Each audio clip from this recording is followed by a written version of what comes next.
An interview with the recently retired Police Chief Gallagher, an update from our pet health correspondents from the Bolger Veterinary Hospital, and a look back at the 4th of July festivities here in North Andover.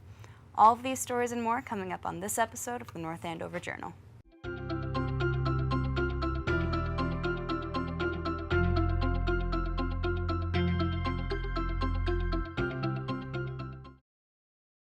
Hello and welcome to this episode of the North Andover Journal. I'm your guest host, Jessica Morin. North Andover recently held its 38th annual Independence Day Road Race with a record-breaking participation rate of around 1,100 people. The day started off with the fun run, a 0.6-mile flat course perfect for kids. The 5K started shortly after at the Andover Street Rotary, followed by the 10K, which started on Mass Ave by the Old Center in Town Common.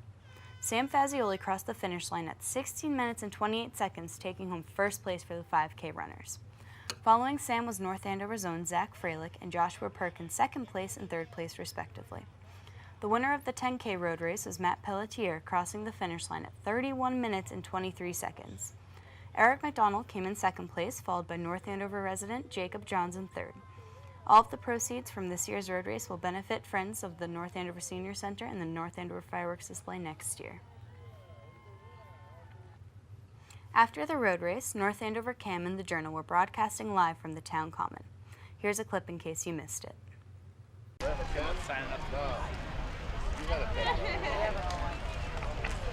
Hello, good afternoon. My name is Henny. I am here on the North Andover Common for the 4th of July 2016 Anniversary. There are pony rides, there are vendors, there is a bicycle parade, there's a pie eating contest, there's plenty of sunshine and shade if you like it. And hey, happy birthday, America. Welcome, North Andover. We're here down at the Town Common, the 240th birthday of the United States of America. So happy to be here. Ron Carpenito, your co-host for the Journal, and I'm joined today with Gail Henny, one of our awesome hosts at the CAM, with Right Now, correct? Yes, thank you, Ron. And I'm delighted to say we have Delia and what is your name, sir? Ronan. Ronan. And sir? Michael. Michael. So Delia, Ronan, and Michael are here down at the Common. 3 really cool kids having some fun here down with us, and we want you to come down and join us here too. Well, it's 4th of July. It's a pie eating contest. It's the adults right now. We're so excited. One of our very own, Brian Frazier, is competing today. Brian, you watch the kids. Do you have anything that you're going to focus on to make this happen today? I remember what happened last year. I know my strategy. I haven't seen that strategy yet, so I'm going for my strategy from last year. All right, we're here 4th of July at Town Common. Jim Fazio is going to MC this event. Get set. Go! Go!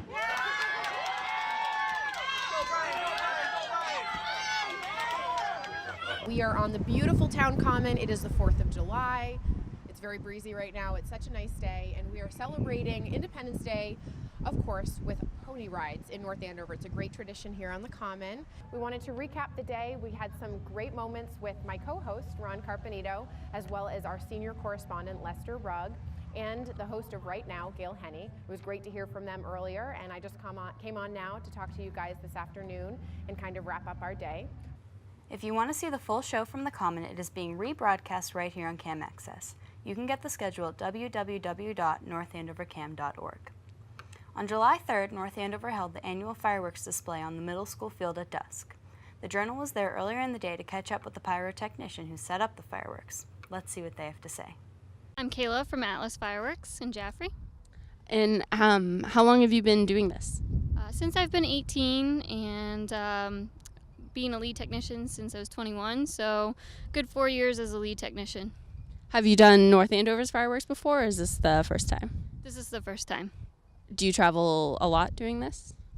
Over the 4th of July, it's wherever Atlas needs us.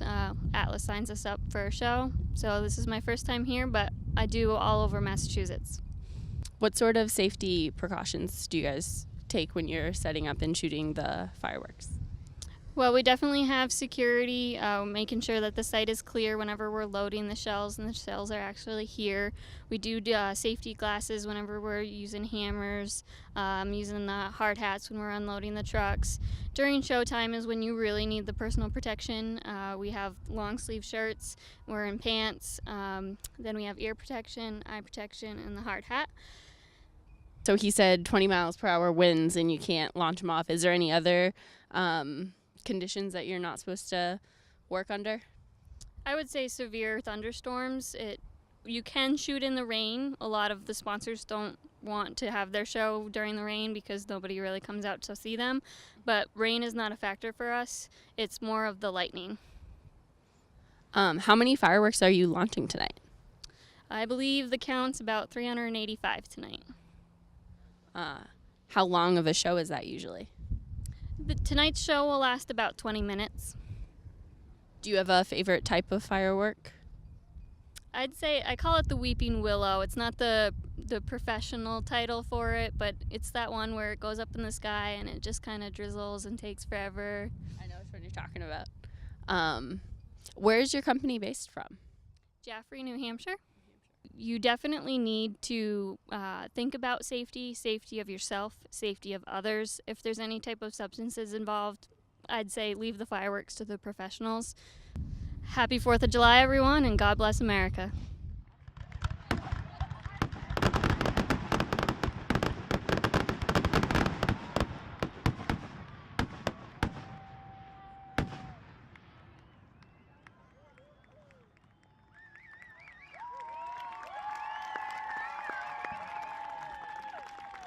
Our friends from the Bolger Veterinary Hospital are back this month with another edition of their Pet Health Update segment. I'm Christopher Nolikin at Bolger Veterinary Hospital. Hi, I'm Lindsay Renzulo. And we're going to talk today about pet summer fun and safety, mostly safety. So, heat. Yeah, so the first topic we're going to just touch on is heat. I mean, obviously in the summer months, it's really, really hot. And so you have to be cognizant of that, especially with your dogs. So a lot of really common ways that dogs get heat stroke is being left in cars. And it doesn't matter if you necessarily have your car running. Even that can sometimes lose efficiency. The AC will be less efficient if your car is just sitting there running. And I have seen dogs develop heat stroke in cars with running ACs. Other ways that you have to watch, or other things you have to worry about with the heat, as far as outdoor fun, you do want to be careful and cognizant if you have a brachycephalic dog or one of those smushy face dogs. So things like pugs and bulldogs, things like that they can become overheated. They can't pant efficiently. They can't sort of cool their body off as another dog might. And so those dogs are really prone to getting heat stroke. And just watch even just the regular labs and other dogs that love to take runs for you in the fall and springtime, that running with these dogs and jogging with these dogs in extreme heat can actually make these dogs prone to developing heat stroke as well. So just really be careful, really be cognizant of the heat, making sure your dog always has water and a shady place to lay down, and watch for early signs of heat stroke, that your dog is getting too stressed out, excessive panting, starting to act dizzy, looking at their gum color, things of that nature, and call a vet if you're at all concerned. So other than heat, we do have a few other things that we can touch on too. And do you want to? So we've already mentioned parasites, so we're not going to go into that in a lot of detail. It is flea and tick season, and you should go back and view some of our other segments about flea and tick control if you're concerned. Animal encounters, and I'm going to also clump being hit by a car. So it's my opinion, and it may be controversial, that it really is important that animals be under your control at all times. And so we do see those dogs getting hit by a car that really always stayed with the owners or never ran off before. So I would just caution you that animals that are very well behaved do get hit by cars. They do come home with a raccoon in their jaws. They do come home splayed open with a stick. These are all scary things to hear about, but it happens. And so I would advocate for, as much as possible, leash control in a yard, that kind of thing for your dog. Cats, indoor, it is my opinion that that's best. There are benefits for outdoor cats, but outdoor cats do get into lots of trouble in the same ways. So barbecues. So other things, summer's fun time, right? We all love a good barbecue. And so you do have to be aware, though, with barbecues, there are some hazards, really common ones that we see lots of in the summertime. Things like skewer ingestion. So after you've had your nice little shish kebab, making sure that you're disposing of that skewer someplace safe that your dog can't get into the trash or eating or ingesting those skewers. We see quite a few of those every year. Corn cobs are one of the worst things that dogs can get off of a barbecue grill or just after a summertime barbecue. Or the compost heap. Or the compost heap. They can't digest those corn cobs. And so if they bite them, and even if they bite off a piece of it, those can get very commonly stuck in the intestinal tract. So that's something to watch for. And then even just after your barbecue, that little tray of all the drippings, making sure your dogs aren't eating that, aren't ingesting that. It's really high in fat, and we see a lot of cases of pancreatitis secondary to ingestion of those trays. And while you're outside, yummy. Yeah, yummy. Nothing like a good fat tray. And while you're outside, sunburns are something that dogs can get. And so, especially, if you're looking at, their inguinal or their belly area where it's a little bit less, there's not as much hair, and their noses or their ears, or depending on the color of the dog, if they're white or if you shave them down, their skin can burn just like ours. And so there are sunscreens for dogs that you can buy at pet stores. You can also use sunscreen that are formulated for humans, but you have to be really careful. Some of these sunscreens have zinc oxide in them, which is actually hazardous if your dog ingests. So just make sure that if you're going to use a human-based product, that your dog is not licking or ingesting it. And before you put it on there, you want to make sure you read all the ingredients. And then just a few more little summer hazards we'll hit on. Yeah, so bee stings, bees are just not as potentially life-threatening to a dog or a cat as for a human. There really aren't those severe anaphylactic reactions to bee stings in dogs. But some do get an allergic reaction and their face will puff up like crazy. You really can't necessarily prevent this because dogs will be dogs and they will eat a bee or chase them or whatever they choose to stick their little heads in. But it is treatable, and just don't fear as much the worry about difficulty breathing. And finally, salt water and pool water. Yeah. So they do not care so much about what they drink, and they will drink chlorinated water, and they will heavily drink salt water often. Salt water specifically really will cause major issues, particularly neurologic issues. So always have fresh water on hand for your pet. If your pet after a beach trip does seem to be a little wobbly, vomiting, diarrhea, those sorts of things, bring it in, because it's way easier to treat earlier than once they start to have seizures, which is another potential problem. Yep. Pool water, a little lick here and there is fine, but large amounts you really should discourage them or keep them away from it, and also always provide fresh water. Yeah. So those that's are a lot for of common summer hazards to watch out for, but we're glad that you could join us this week, and we look forward to our next pet segment, where we're going to be discussing weight management. Yay. Thanks, Krista and Lindsay. If you've got any pet health questions that you'd like Krista and Lindsay to answer at the end of their next segment, you can email us your questions at thejournal@northandovercam.org.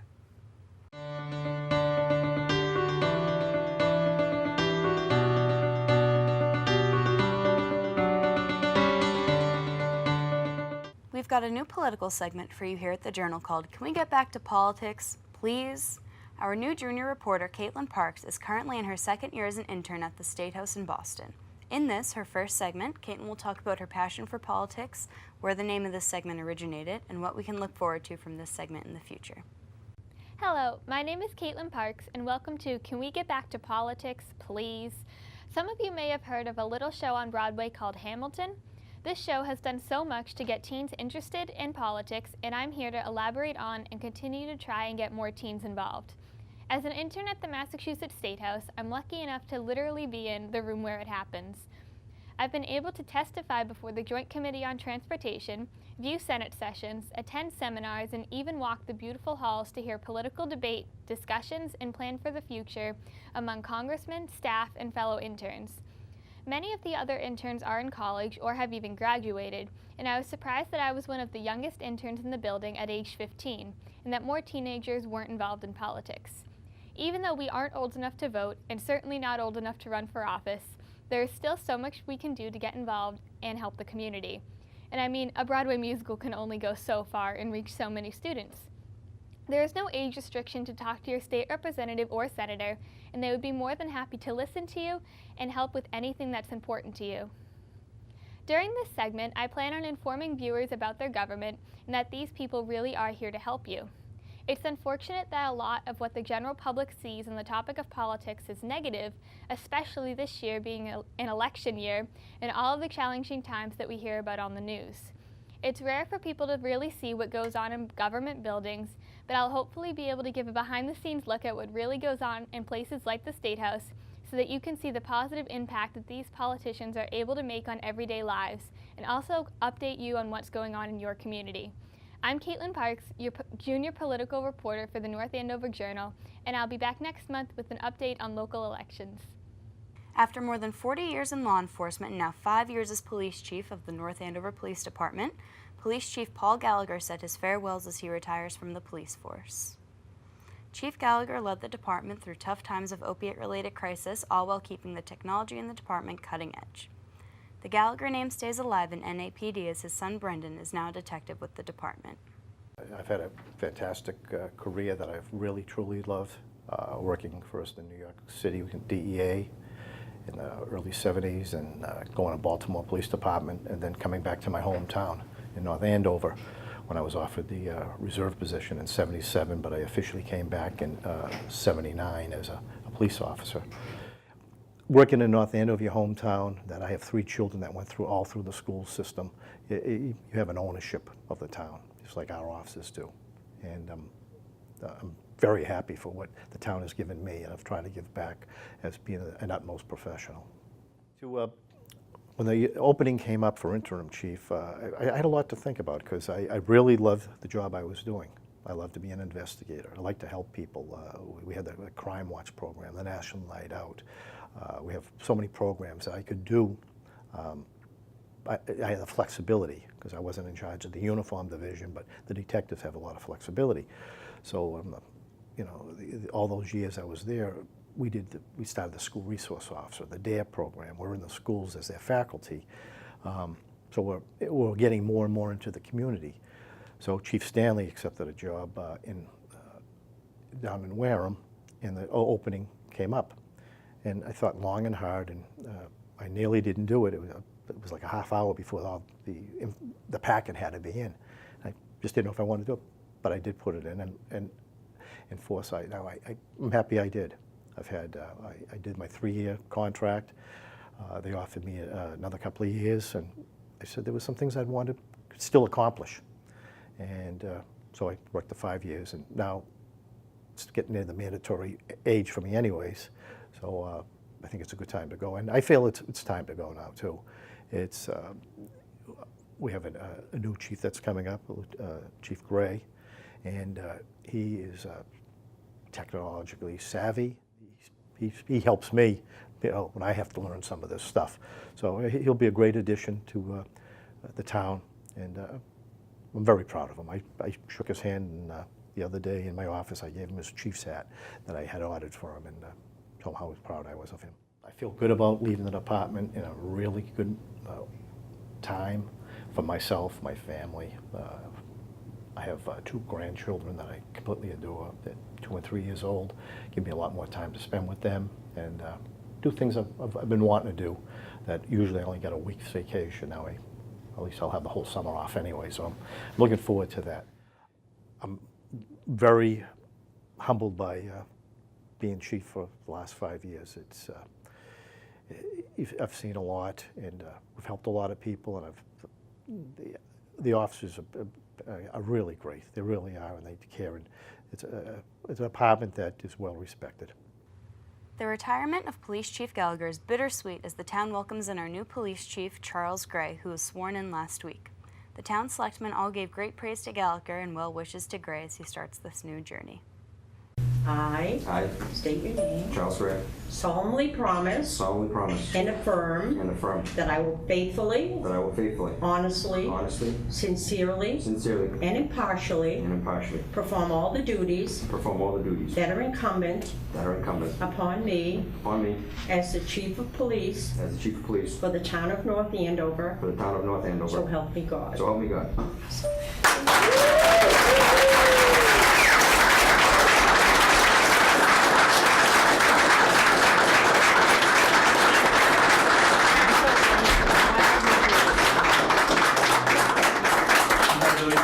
Thank you.